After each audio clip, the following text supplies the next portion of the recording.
What is up, everybody? This is Anthony with VR 365. What is going on, guys? This is the VR 365 show. Of course, this is episode 133 of our show. It is currently 1 p.m. Pacific time, and today is March 28th. And so, yeah, we are back. Now, here's the deal. So this show was supposed to be at 2 p.m. Pacific time today, and I had to make it 1 p.m. And the reason why is my kids have a dentist appointment at 3 o'clock. And so, obviously, I got to be able to drive them to their dentist appointment and all of that. And so it would have been pretty impossible to do it at 2. And I didn't find out about the dentist appointment until really late last night. So anyways, that's why we are at 1 p.m. I apologize for screwing up the time for people, and we've kind of been all over the map in terms of the times of the shows recently, and that's not the way I would prefer it to be, but you know, it is the way it is. Okay, let's see here. I wanted to find something. Let me see if I can find this clip. 1 second here. I got to search something. And yeah, this is going to be what we call a shiz show. Pretty much. It's pretty much going to be a shiz show because, you know what? Discombobulation, you can also add that into the mix as well.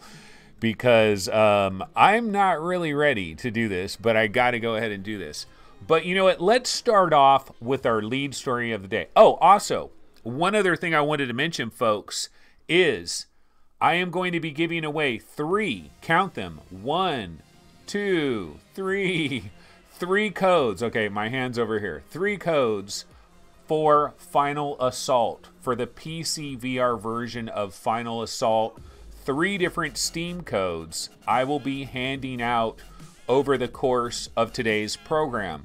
So if you have a PC VR headset and you don't own Final Assault, first of all, what's wrong with you? Secondly, okay, here's an opportunity to get yourself a code. But let's go to the lead story of the day. Let's go to the lead story of the day, and for that, I gotta grab something else here. Let's see here. Yeah, discombobulation is a factor. Okay, so we want to go over here and grab. Where is it? Oh, okay. Yeah, it's all files. Hold on. Okay, now we'll have it. I believe. Still not seeing it. What the hell happened? I just copied it over.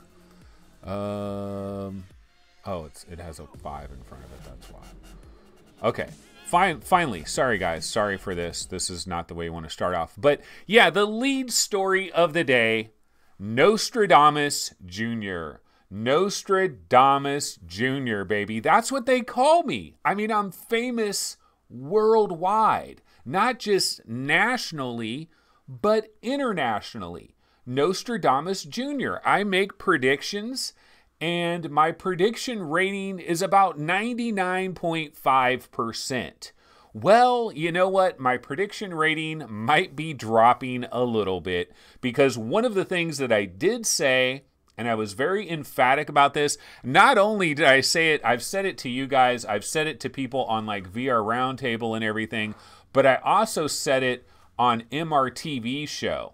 Okay, I said it on MRTV show as well. I said, ladies and gentlemen, you heard it here first. The Rift S is going to launch March 28th. And so I got my Rift S. You got yours? I mean, I just went to Best Buy, man. Yeah, they had them. It was cool, you know. 3-year anniversary. I got my Rift S, you know, $399. Had to pay some tax, you know, it was like $445, but I just got back from Best. Okay, no, I didn't. There's no Rift S. We cannot buy it right now. Nostradamus Jr. hath failed you, folks. Nostradamus Jr. hath failed you. And this is what happens when you are a sage, okay? When you are a sage, when you have psychic capabilities, It's not 100%. There's a lot of numbers that are floating around out there. This is actually one thing you'll always hear from psychics, to be honest. Which person doesn't belong in that picture? Yeah, probably Trump. Trump's the one that doesn't belong in that picture. Everybody else does. But one of the things that psychics will say about the lottery is they'll say that there's too many numbers floating out there. You can't psychically predict the lottery because there's too many numbers that are floating around there. And so what I'll say is there's too many letters that are floating around there. That Oculus S kind of screwed it up and it knocked my psychic abilities off. But actually, let's talk about this from a real standpoint, though. The fact that the Rift S didn't come out today is a little bit of a weird situation from the standpoint, basically. I'm trying to find the Rift S trailer. Of course, it's not where I need it to be. But one of the things about the Rift S not coming out today is I kind of think it throws a lot of other stuff into a confusion here, because there needs to be a bit of a window, a bit of a gap between the release of the Rift S and the release of the Oculus Quest. I think there needs to be a bit of a gap. I think if on F8, April 30th, they say Rift S available now, Oculus Quest available now. Are you a PC gamer? Get the Rift S. If you're not a PC gamer, get the Quest. Done. End of story. They're both available right now. I don't think that makes a ton of sense, personally. They could do that. They absolutely could do that. I don't think that makes a ton of sense. Okay? So I always thought that March 28th made a lot of sense. It's the 3-year anniversary. It's the first day of PAX. All those YouTubers were going to PAX. So I thought it would all work out, but not the case. Now, what we have to ask ourselves, though, is the Quest going to be delayed now? Because you had like a 30-day window between today and the arrival of the Quest on April 30th, what we kind of thought would happen with the Quest. Now, is the Quest coming a little bit later? Because the Rift S is imminent. There's no question about it. It's probably going to come out any day now. And there's a part of me that believes, and I know this is crazy. I know this is absolutely crazy. But there's a part of me that believes that Oculus loves me and they saw my show and they're like, we can't make Anthony right. It'll give him too much credit. He's already known as Nostradamus Jr. If we release the Rift S today on March 28th, Anthony will be confirmed, absolutely confirmed Nostradamus. People will flock to him and want to have, they'll want me to read their palms. And they didn't want to do that. So they had to adjust their entire distribution situation. They had to call up Best Buy and Walmart and say, guys, hold on for a couple more days. We don't want to make this one YouTuber right. Yeah, that's my conspiracy theory there. But, and in Oculus Quest news, the other thing that we can comment on is we're not getting the Oculus Quest prior to April 12th because of the Star Wars thing that is going on April 12th, right? And that's when we're going to see more of Vader Immortal. And they're not going to release the Quest S prior to that, in my opinion. So Quest S is coming later. Rift S probably within a matter of, within the next 10 days. I still feel the Rift S is absolutely imminent. But yeah, I was off the mark here. Okay, so let's move off of Nostradamus Jr. What else do we want to get into? Well, another thing that we want to get into, let's go ahead and bounce over to our webby browser, and we can go ahead and check this out. So Wolfenstein Cyberpilot. We've been wondering about this game. Now, for the longest time, we had heard that this game was coming in February. Like a long, long time ago, we got the date. We got February 2019. I don't know where I heard it or how we heard it, but we heard about February 2019. Well, obviously February is come and gone. There was no Wolfenstein Cyberpilot. We started to get worried about it. We started to get concerned about it, and we started thinking, oh my God, what does this mean? Is it canceled? Did they cancel it? What's going on here? And so it's kind of been floating around out there. But guess what? A Steam page has appeared We've got a brand new logo for Wolfenstein Cyberpilot. We've got a number of new screenshots that have appeared. Like, most of these screenshots are brand new. We've never seen a lot of these screenshots before. I think they look incredible. Like, I think this looks really good. Look at these Nazi guys, and graphically, I think this looks very impressive. Now, when I was scrambling to get back home here today and to be able to do this show at 1 o'clock, I was assuming that we'd have a brand new trailer, a Wolfenstein Cyberpilot, a brand new trailer for Wolfenstein Cyberpilot, where at the very end it says July 26, Steam, PlayStation VR, yada, yada, yada, yada. To the best of my knowledge, there is no new trailer right now for Wolfenstein Cyberpilot. So I don't have a trailer to go to, but we do have some nice, pretty pictures. And it does look pretty good. Now, the biggest downside of Wolfenstein Cyberpilot, in my personal opinion, is the price. So the price is $20. Why is this a downside?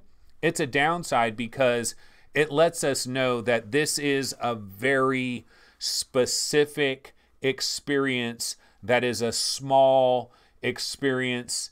This is not like a full-blown game. This is like a VR experience, okay? It's a VR experience. This is not a full-blown game. There is no way in hell that Bethesda Softworks would release a full-blown game and only charge $20 for it. This is definitely a bite-sized experience. It's a very narrow, tightly focused experience. And I believe Upload VR, in their article about this game, in fact, we can bounce over to Upload VR real quick here. And Upload VR, they're talking about this, and they had some hands-on time with this game a while back. The PlayStation version is also launching on the same day, by the way. July 26th, that is the release date there. But they said, I think they tried it, and like back in the day, they tried it and they weren't that impressed with it. Like, they weren't all that impressed with it. So, you know, there's that. But yeah, $20. So kind of a smaller experience for Wolfenstein Cyberpilot. But at least Wolfenstein Cyberpilot is still in existence. At least it still exists. That is good news. Okay, so why don't we give out our first code for Final Assault? Why don't we go ahead and throw one of those Final Assault codes out there? And let me get to the right spot where I have my Final Assault codes. Okay, here we go. So this is the first, oh, it's actually code 2, but we'll go through, we'll do all the codes here. This is Final Assault, and it's GHXLY 9AYM2 GRT 81, or is that an 8I? I'm not sure. It's kind of hard to tell the difference between I's and ones sometimes with these codes, but that is our first code. So wanted to throw that out there real quick before we move on with the rest of our discussion here. Okay, what else did we want to get into? Well, you know what? There is some more news related to Robo Recall. And why don't we go ahead and take a look at this? This is a picture. This is a photo. This is a screenshot of Robo Recall on the Oculus Quest. And it's very interesting. It's very interesting that this photo came out of the blue. Why? Because there was quite a bit of an uproar yesterday about the graphical quality of Robo Recall that was shown in basically 1 second of footage that was in the Oculus footage that was kind of unveiling all the big Oculus games. And a lot of people kind of got, you know, it kind of changed people's opinions in a lot of ways about the Oculus Quest. I'm sure some people saw that picture, and I can switch over to the old one. I made a little screenshot myself of, let's find the old Robo Recall pic that I had before. Here we go. Here's the old one. Now I zoomed in on this. To be fair, I did zoom in a little bit to try to get a little bit more detail, try to be able to see it a little bit better. But a lot of people were in an uproar over the lack of graphical polish, basically, or like the downgrade that we're looking at here. And some people kind of got shocked a little bit by this. They got shocked by how much of a downgrade there might actually be with the Oculus Quest. And so I think the new screenshot that we just got today, I think that is designed to try to calm people the F down. It's basically designed, it's like, hey, wait a minute, guys, take a look at this screenshot. Isn't this a lot more purty? I think so. It is quite purty. This is a beautiful screenshot. And you get to see the city. And you look at that screenshot there. And I was in one of the threads on the Oculus Rift subreddit where everybody was talking about this. And one guy mentioned, hey, if you were to take that screenshot and you were to mix it in amongst other Robo Recall screenshots from the actual PCVR version, nobody would probably notice the difference. Like you'd be you'd be looking at all the different pictures. This wouldn't necessarily jump out at you and you'd be like, oh my God, the horror, look at how terrible the graphics are. You wouldn't probably do that. So that's the good news. The good news is that the engine is pretty good. And so maybe we shouldn't get our panties in a bunch over that Robo Recall footage. I'm looking down here because I got my show notes on some little stickies. See, I make these little stickies. I'm doing this at work while I'm at work, trying to think of the topics that I'm going to cover on this show because I don't have time to actually do my regular show prep. Okay, so the next thing I wanted to do is I wanted to talk real quickly about Telefrag. So Telefrag, we got a brand new Telefrag VR. We've got a brand new trailer for Telefrag VR, and I believe there's like an open beta that's going on for Telefrag. So why don't we go ahead and check out this trailer, and then we can come back and talk about this. But yeah, this is Anshar Studios, I believe, is the developer. So let's see here. Let me find my Telefrag. Let's go ahead and check this video out, and we can talk about it.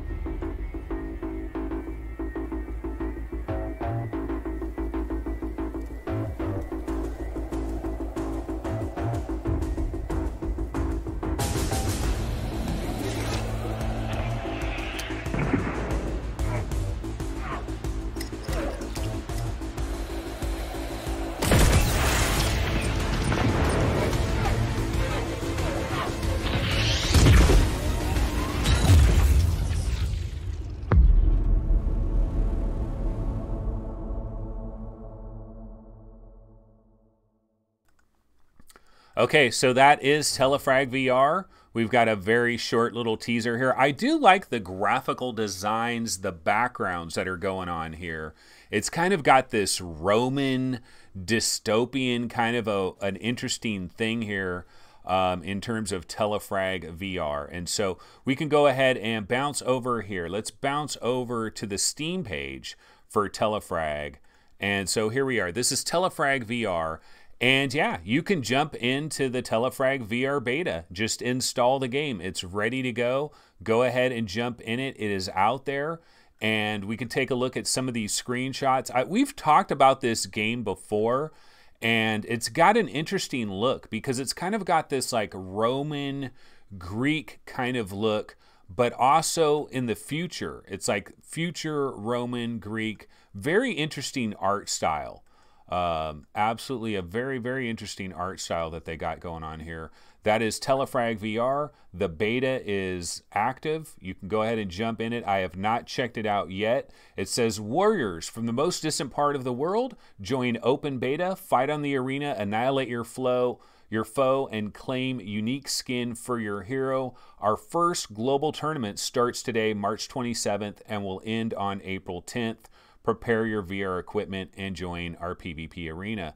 And they're looking for feedback. You know, I mean, that's the idea here. They're trying to get feedback. They're trying to get an idea of what's going on. And of course, this is also at PAX East right now. We got a lot of PAX East stuff going on as well.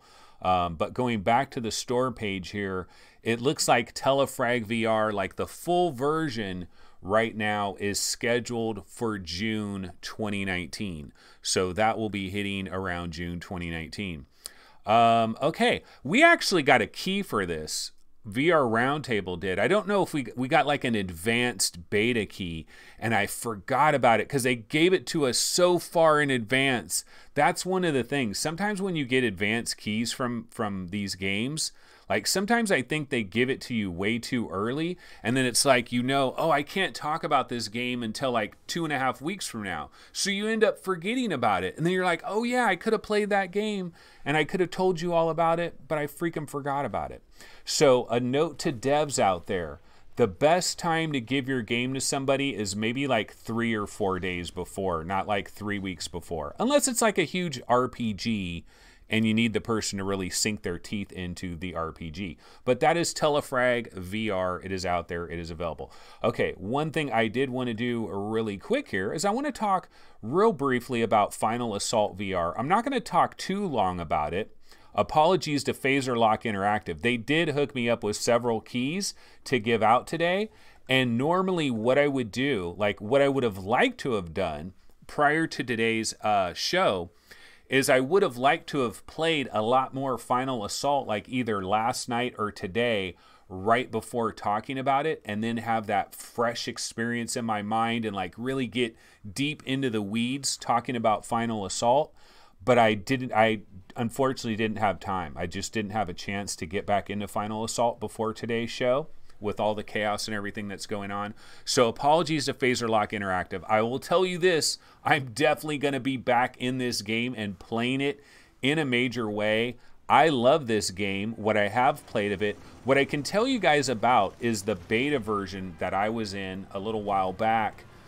I think this game is fabulous. Now, does it have a very steep learning curve?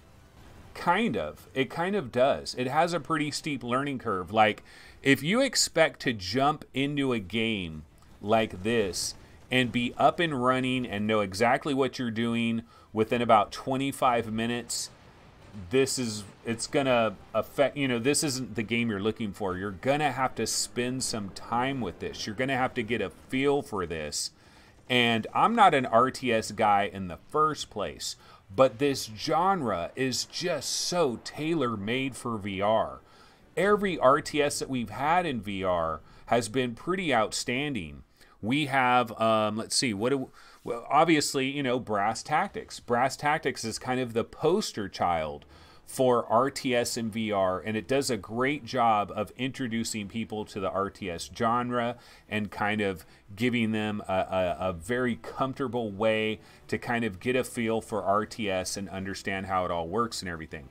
Now, Final Assault is a bit different than Brass Tactics in certain ways. And you also got Tabletop Gods, you've got Skyworld, there's other RTSs as well that have released over the last couple of years. But the thing that I love about Final Assault is it reminds me of the days long gone when I would play with little army men in my living room, basically. I had little green army men and I had little brown army men, and I had tanks and all kinds of stuff like that. And we would get together with some neighborhood kids and we would create entire war scenarios. And we would have, like, we'd take pillows, you know, and we'd lay them on the ground, and these would be like big mountaintops and stuff. And, you know, we would have these little adventures with our little army men in the living room. And that's kind of what I'm reminded of when I'm in Final Assault and I'm playing Final Assault. Now, it's interesting because when I've played it and tried it, I was blown away by it. And I thought, this is one of the best VR games I've played of the year 2019. But amazingly, not everybody feels that way. In fact, I was just reading a thread, somebody's thread just the other day, and this guy was like, well, I really wanted to like Final Assault, but the graphics are too cartoony for me. And I thought about it. I was like, yeah, well, I guess if you want that hardcore photorealism, then you might be kind of bothered by the cartoon graphics. I love the cartoon graphics. For me, it's not a negative, it's actually a positive. And there's a number of different maps that are available. There's going to be more maps that are coming to this game over the coming months. Also, I believe Phaser Lock Interactive, they have plans of adding like a little single player portion of the game that's going to have about like 5 hours of content. So I really like it, but the thing I'll say is I suck. I'm not good at it. Like I wouldn't even dare to play somebody online. I've only played against a computer, and I've lost against a computer, even putting it on easy.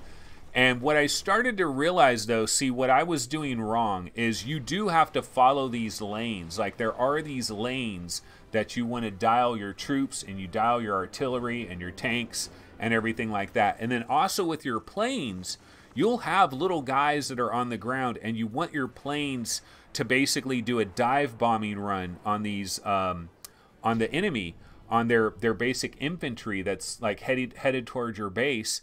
And so you just grab the plane and you just draw straight down. That doesn't work. You got to draw the plane farther away, bring it around, and then come back so that it has the ability, the plane has the ability to actually get a proper attack sequence where it could then hit the enemy infantry. And the thing is, if you don't know that in the very beginning, you're going to kind of be frustrated with it a little bit. You're going to be like, why are these planes not doing what I want them to do? I want them to bomb this guy, but they're not. And then what happened is, as I realized it and I started drawing my planes much farther out and putting them around like that, then it started working great. Okay? But yeah, that's Final Assault. I definitely need to play this game a lot more, and I wanted to play it prior to today's show, talk about it a lot more, was unable to do so. But I'll definitely be talking about it more in the future. It's hard to say, man. I still like Brass Tactics a lot, but this is I kind of like this more than Brass Tactics, strangely enough. Just because, even though it's harder to learn, I think once you learn it, I think it might be easier to deal with in certain ways than Brass Tactics. So I'll probably actually play this more than Brass Tactics or Tabletop Gods. But I'm never going to be good at these games. I mean, I guess I shouldn't say never. You know, never say never. But I'm not that great at these games. But let's go ahead and grab another one of these Final Assault codes. Since I'm talking about it now, let's go ahead and grab another one here.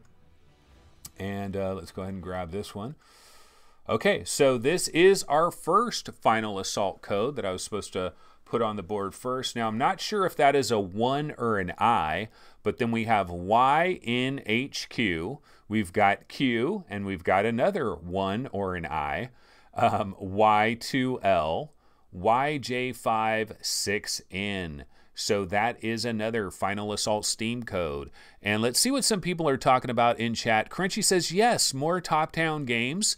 Gerillo says, I would love Sins of the Solar Empire in VR. Phil Yarn says, in Final Assault, which camera do you guys use? Small, medium, or high? You know, I think I was just on the default camera, whatever it's set at default. Stephen McDougall says, we need Command and Conquer Red Alert in VR. And Chuck Sugano says, not true on the plane strafe. Well, I don't know. What I know about the planes is I found a lot more success. To me, I found more success with the plane when I kind of like gave it a longer path to go to where the enemies are. It seemed to work better for me, but I don't know. But again, I'm not, yeah, but the loop needs to be large enough. Okay, that's what they're saying, yeah.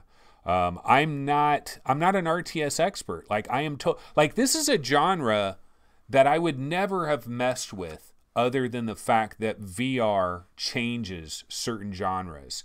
And I think the real-time strategy genre has benefited more from VR than most other genres. Horror is definitely in the mix. You know, there's a number of different genres that have benefited from VR. Horror, real-time strategy, and some of these games like that. I'm just throwing on a random trailer here. Okay, now, what else did we want to get into? Oh, you know what? There was an interesting... there was an interesting thread that I found on the Rift subreddit. The problem is that thread has now been buried. So now, because this was like yesterday, and so now I gotta find this thread again real quick. Hold on a second, I'll find it. But basically, the thread was something about you guys kinda suck. So I'm gonna look up kinda suck, and yeah, unpopular opinion. You guys kinda suck. Okay. So yeah, let's go to our Webby browser here. And I saw this thread the other day. I thought it was interesting. Unpopular opinion, you guys kind of suck. And here's what he's saying. About me, I'm not a Kickstarter backer. However, I fought the damn website on launch day and waited through the months of bullshit to get my Rift. Have a Rift, have a go, I'll buy a Quest. I love VR. I really respect how much money Oculus is putting into the market to make really great and some not so great games happen. I like the company. Not so hot on the shift with the Rift S, but the Quest makes up for it. This sub is my home and has been the reason I come to Reddit for years. Okay? Then he says, now my problem with you. How in the world do so many of you own high-end PCs, own an expensive VR device, maybe multiple, and still bitch about the price tag on so many VR games? It blows my mind. I don't make big money, $50K a year for perspective. I have yet to spend my money on a game in VR I really regretted, and I have a pretty decent library. A $40 price point isn't a huge deal, yet almost every game that releases gets a ton of comments about how expensive it is, yada, yada, yada. Okay, I'm curious what triggered this for this guy. Maybe it was like Space Junkies at $39.99. You know, I talked about that yesterday, and I talked about the price. So the guy could basically be talking to me. He can basically point his fingers at me and say, Anthony, you kind of suck because you're always harping about how much something costs and all of that. And so the comments to this thread was interesting. You had people that came in and kind of were like, yeah, you know, I agree about that. Then you had other people that came in that were like, F you, buddy. I could make a judgment on whatever price I want. And so it kind of was back and forth. And Jan, let's see here. Hold on. Jan Owendahl, I'm looking for the comment. Where is it? Oh, damn it. Now I skipped it. Jan Owendahl had a good comment here. Something about, oh, popular opinion. I'm getting tired of unpopular opinions. Yeah, it's a great one. It's like, here comes an unpopular opinion, folks, like to couch it like that.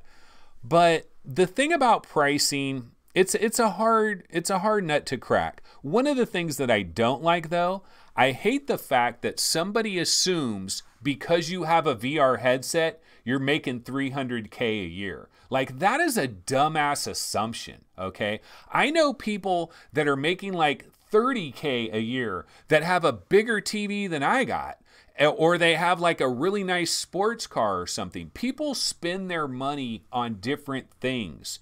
Just because we might have a gaming PC and we might have a VR headset does not mean we also got a Ferrari in our garage as well. I mean, I hate that. I hate that people just automatically make this assumption. Oh, you've got a VR headset. Pass the Grey Poupon, please. You know, you've got a VR headset. You must be rich. Why are you complaining about VR games? No, some of us, check this out, dude. I had a Panasonic 3DO.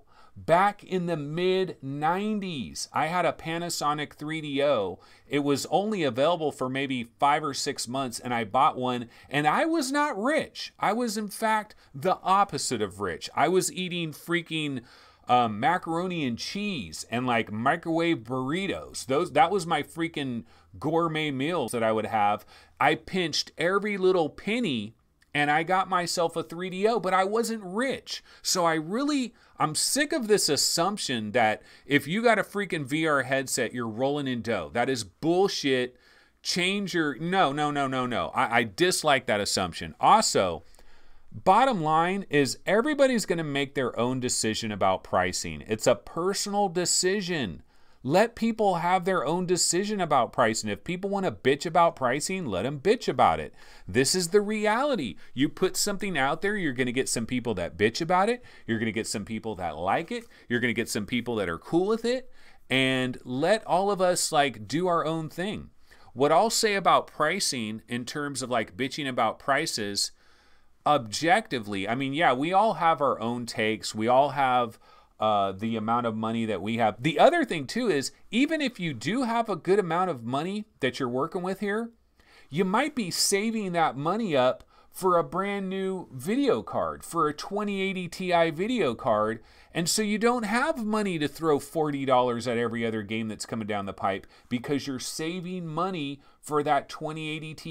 You need to upgrade your entire computer. So you don't know the situations that people are in. Also, you could have somebody that's making like $150K a year, but they've got mortgages and car payments, and they're trying to put one of their kids through college, and there's this and there's that. So much money could be going in. You can't make judgments about what people are doing with their money. So I just think that's a bad idea in general. And then the other thing I wanted to say, just to the whole pricing argument, is that in the VR gaming industry, we've kind of filtered our pricing in a certain way where it's worked out like this.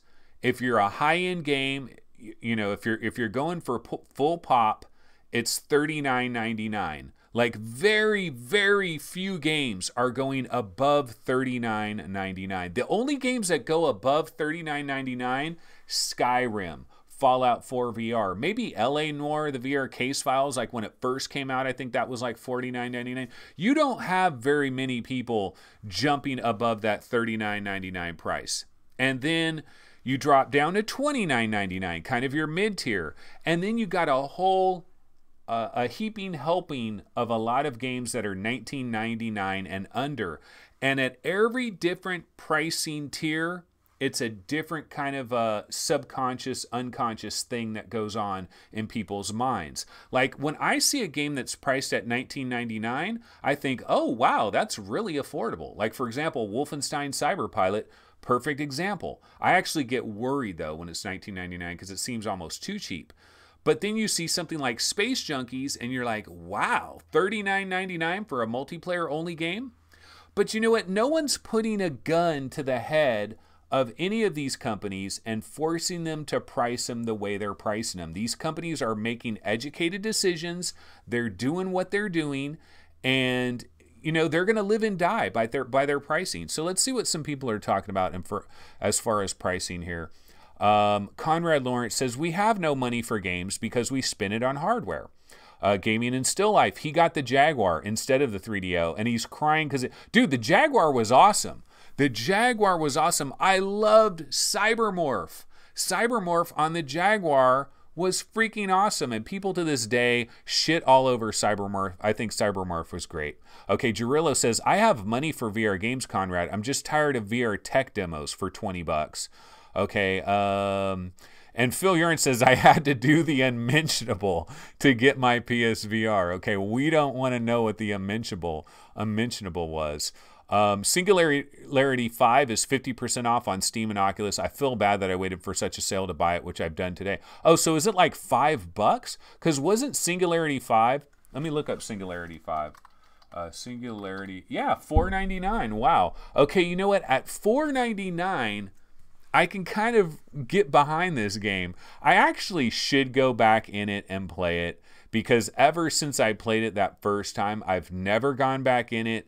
And Paradise is like, dude, they've fixed it. They've repaired it. Go back in it and try it. To me, it was just Chaos City. Very beautiful, but Chaos City. So I don't know, but I should probably go back in there and try it. But yeah, pricing is all over the map. It's a hard thing to figure out. You got your Space Junkies at $39.99, and I guarantee you there are a lot of people that have not bought Space Junkies very specifically because it starts with a 3 instead of a 2. If this was $29.99, they would probably have 30% more people that would have bought this game right away. But no one put a gun to Ubisoft's head and said you absolutely have to price this at $39.99. They made a decision to do it. They're going to live with that decision. Final Assault. Here's a game I just talked about. I got one more code to give out. Now, this game had a sale at one point. When this game launched, it was available for 20 bucks. So you're basically getting a $10 discount. Now it's $29.99. And there's going to be people that look at this and think $29.99, that's way too expensive. No way. I'm not going to grab Final Assault for $29.99. And that's their prerogative. I don't think that's good or bad. It's their own individual prerogative.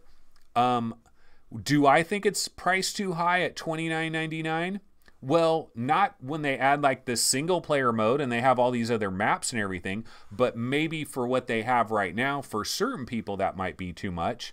But pricing is a very interesting thing. It's such a touchy thing. So anyway, we don't need to talk about that too much, but why don't I do the other Final Assault code? So this will be the last of my Final Assault codes to give away. So let me go ahead and grab this one. And Final Assault, this is code number 3. Okay, so here is the final code, and this is R4RC4, 4WYYX, Z as in zebra, 73WJ. So that one is an easy one. So there is your Final Assault code. So I've given away $90 today, guys. If you think about the price of the game, I've given away $90 today. But no, it's courtesy of Phaser Lock Interactive. Much love to Phaser Lock Interactive for hooking me up with those codes, which have allowed me to then pass those codes on to you guys. So thanks much for Phaser Lock Interactive helping us out like that. That's really cool of them to do that. Okay, so what else did we want to get into? I did Nostradamus was wrong. I did you guys kind of suck, which is I kind of suck. Okay, Dreams. Dreams. We've got a brand new trailer for Dreams. And also Dreams is going into like PlayStation 4's early access on April 16th. Let's go ahead and check this out. Let's check this trailer out. But the thing is, I don't think there's VR on April 16th. So Dreams early access starts on April 16th, but I don't think the VR does, even though they've said it would, and then they said it wouldn't, and then they said it would, and then they said it wouldn't. So we've heard some mixed messages out of Sony in regards to Dreams, but let's check out the brand new trailer, because this could be a really awesome thing for VR players on PlayStation VR. So let's go ahead and check this one out.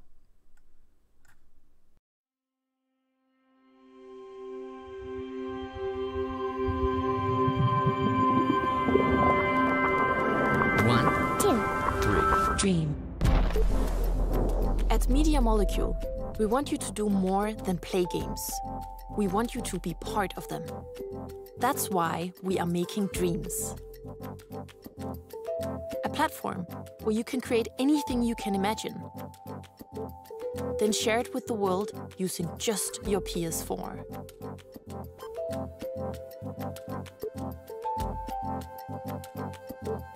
We wondered, how do we release Dreams in the best possible way?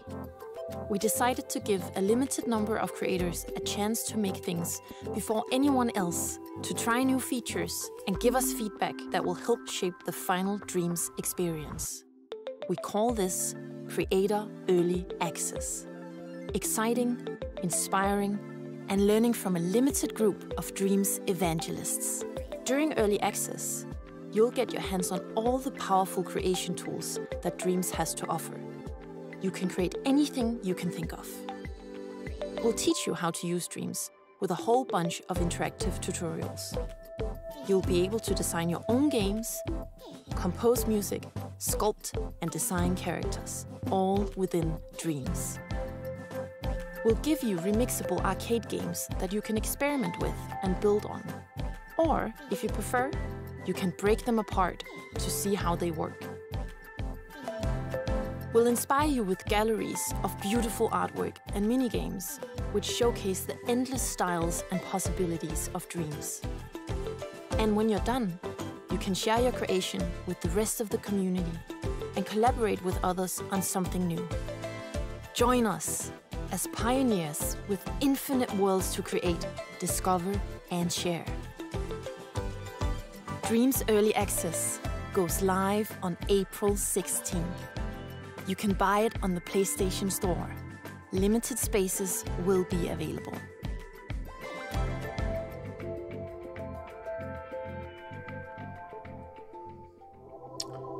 All right, well, that is Dreams Early Access. It is arriving on April 16th, but I don't believe... I haven't actually read into this in a major way. Apologies for that. But as far as I can tell, I don't believe there is PSVR support on the very first day. So we got to understand that as far as Dreams.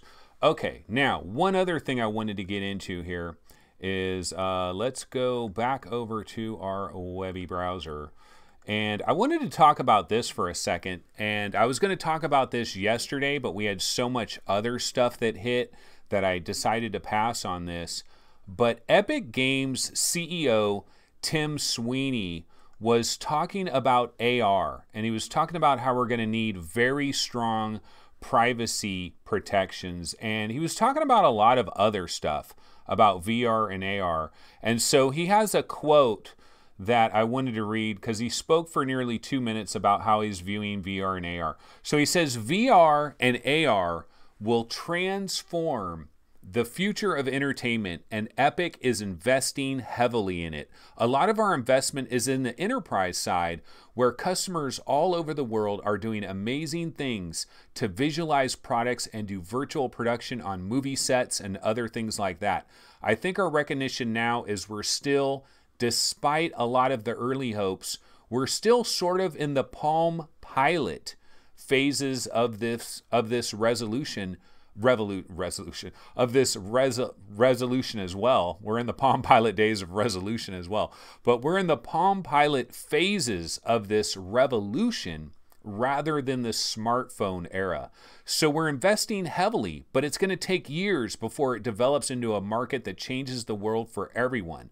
But do I believe in this future of the world in which billions of people are wearing AR hardware, AR glasses, are their everyday life? And I believe that's the entertainment platform of the future, and we're going to be there. And so and then he was talking about how Microsoft, he's happy that the HoloLens is going to be more of an open platform. And he's talking about how we're going to need these very strong privacy protections and strong guarantees of open platforms. You know, he's always talking about open platforms, but what about their platform? Well, you know, we could talk about that. But one of the things that I found interesting about Tim Sweeney's discussion is he seemed to say a lot about AR instead of VR. Like, he wasn't talking about VR quite as much. He seemed to be talking a lot more about AR when he was talking about that. And the thing that, I mean, do you agree? Are we in the Palm Pilot phase of this VR AR thing? And I think it's kind of, I've said before, I think we're kind of in the Atari 2600 days. But Palm Pilot, that's actually a good explanation for the situation that we're in. Because don't you guys remember way back to those days of Palm Pilots? They were a thing for a minute, and then they basically kind of died out, and then smartphones came out of that later.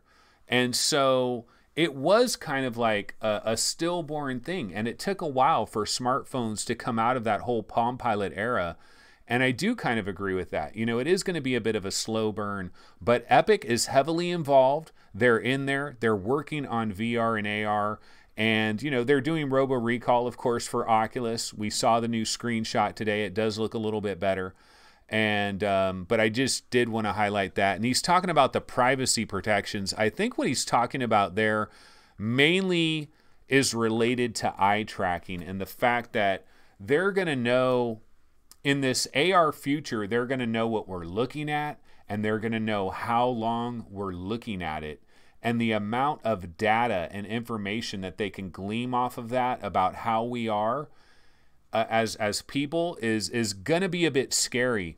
The other thing, too, is I really feel like there needs to be a bit of legislation in gaming from the standpoint of like these loot boxes and all these little psychological tricks that we use to try to get people to spend money. And we kind of use like human psychology against ourselves.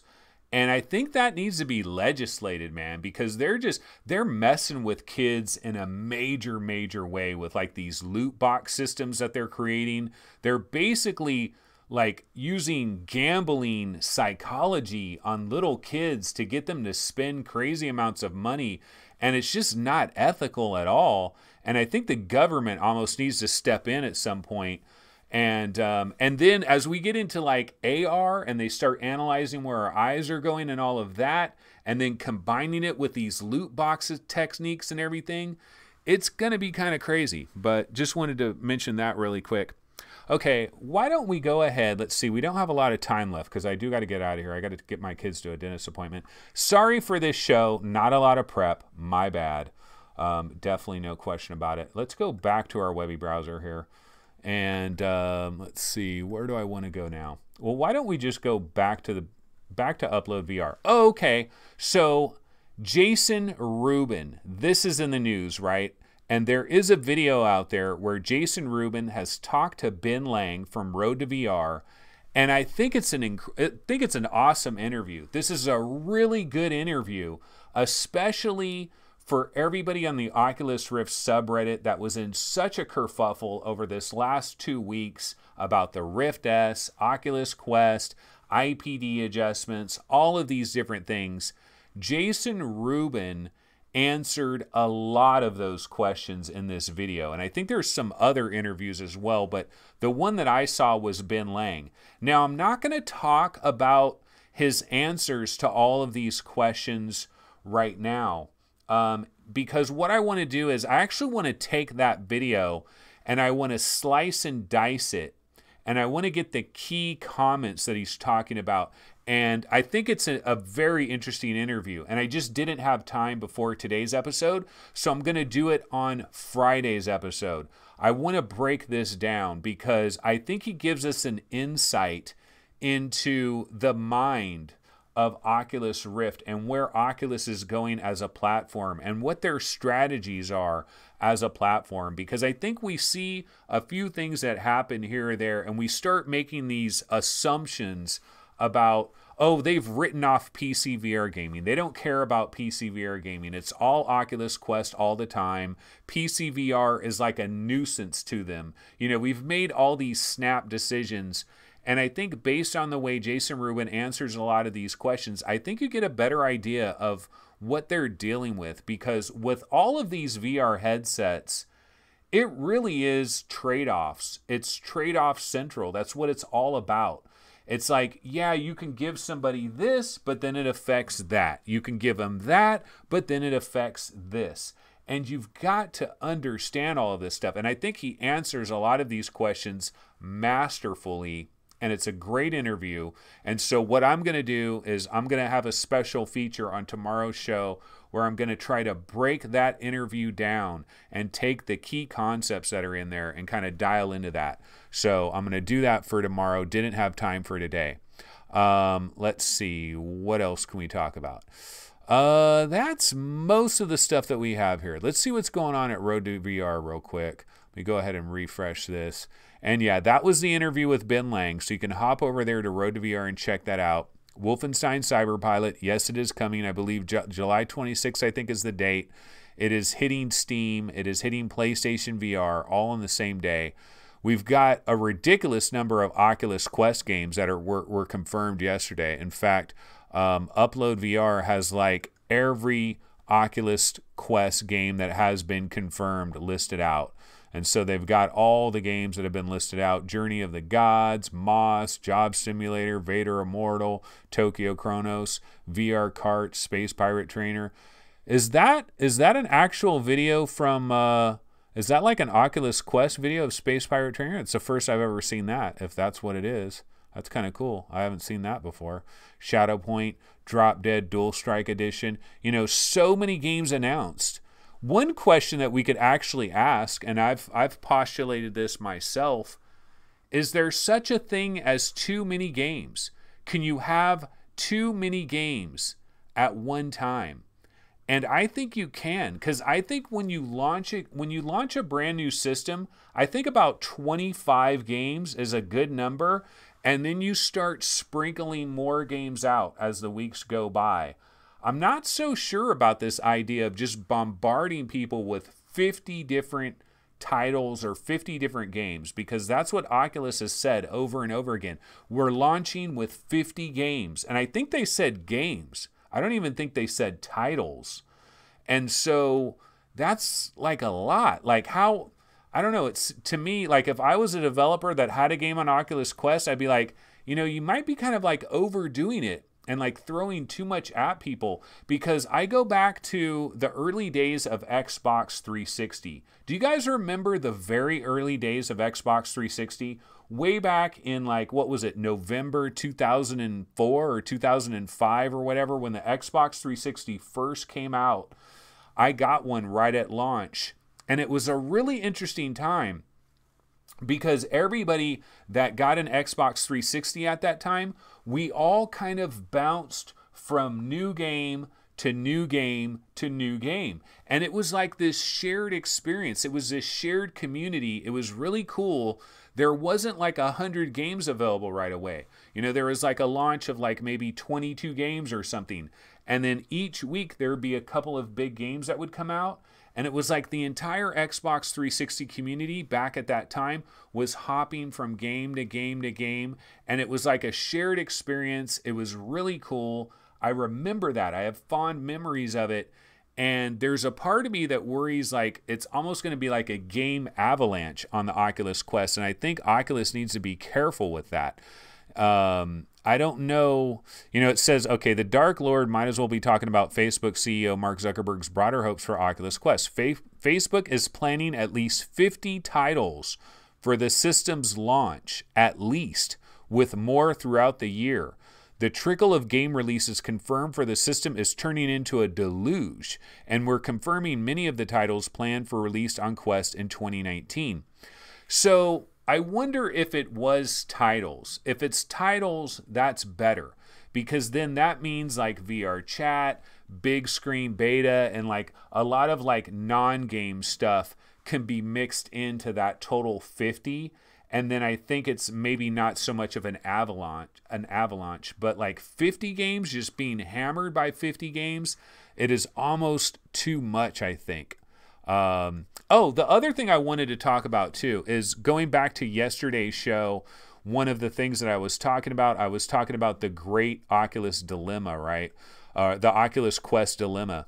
And I was saying that the great Oculus Quest dilemma, it basically boils down to this: graphics whore versus friction hater.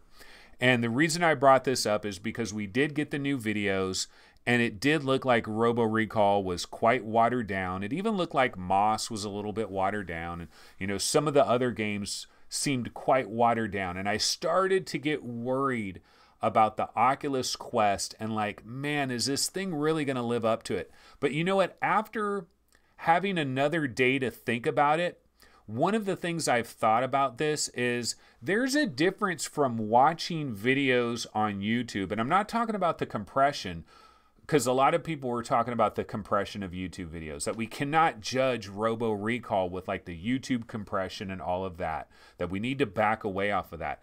But the other point I wanted to make is there's one thing: you can watch a trailer for a video game, but seeing it actually inside the headset is a completely different experience. And I can speak to that very directly, because in that Oculus video that we got, there's video of Sports Scramble, right? That's in that Oculus video.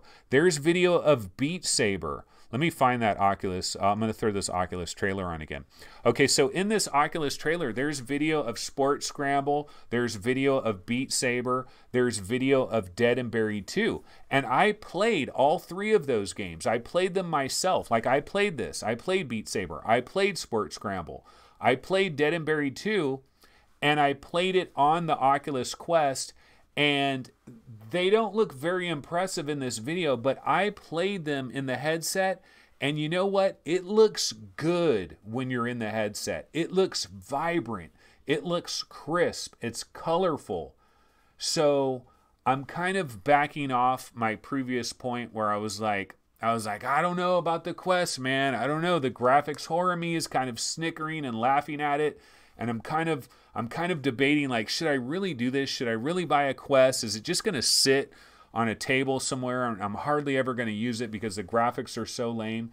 And I'm starting to step back from that, because I think when you get into the headset, it's a different thing. So I'm going to try to calm down a little bit off of the Oculus Quest. It'll be interesting to see. We do have all the YouTubers that are out there at PAX East. They're trying these games. We're going to get a lot of firsthand reports. I'm looking forward to the F Reality podcast this week, where they're going to be talking about what they experienced at GDC. I'm looking forward to Nathy and Virtual Reality Oasis and Cass and Cherry and everybody else that is getting hands-on time with all of these games, because I'm going to be curious to see what they thought, you know, in the headset, what they thought about the games. it'll be curious to see if any of them are like, oh my God, this is utter garbage. You know, the graphics are just awful. I'm curious if anybody will have that take. Everything that I tried looked good. Dead and Buried did seem a little bit watered down, but everything did look very good. It looked vibrant, and even Robo Recall. You know, we got the new screenshot of Robo Recall, and that looks good as well. All right, well, you know what? I got to get out of here. It is 2 p.m., and I got to get my kids to the dentist's office. And sorry for today's episode. Not as good as maybe some of the previous episodes, to be sure. And a lot of that is just I didn't have time to prepare for today. So sometimes that's what happens. But I did want to get an episode out there anyways. But yeah, guys, that'll go ahead and do it for today's episode of VR 365 Live. We will be back tomorrow at 2 p.m. So Friday's episode will be at 2 p.m. Today would have been at 2 p.m., but I had an appointment I had to deal with. And one of the things I'll be talking about tomorrow, one of the main things I'm going to be talking about is the Jason Rubin interview. But we're going to dive deeper into his answers. And we're going to kind of take a deeper look at all of his different answers and kind of an overview of like what Oculus is thinking, and then also the VR market in general, because I just thought there was a lot of good information that Jason Rubin delivered in that interview. And I think he had a very well-reasoned opinion on a lot of this stuff. And I think it was perfect timing, because I think it can allow all of us to kind of kick back, relax, and take a deep breath and calm down a little bit. But yeah, Nostradamus is wrong, man. Nostradamus was wrong. I still don't like that. I really wish the Rift S was out today, and I would have been vindicated so well. All right, but that's going to do it, guys. I will see everybody tomorrow. Have a wonderful Thursday, and I will see you guys then. So I got to go ahead and stop this show. All righty.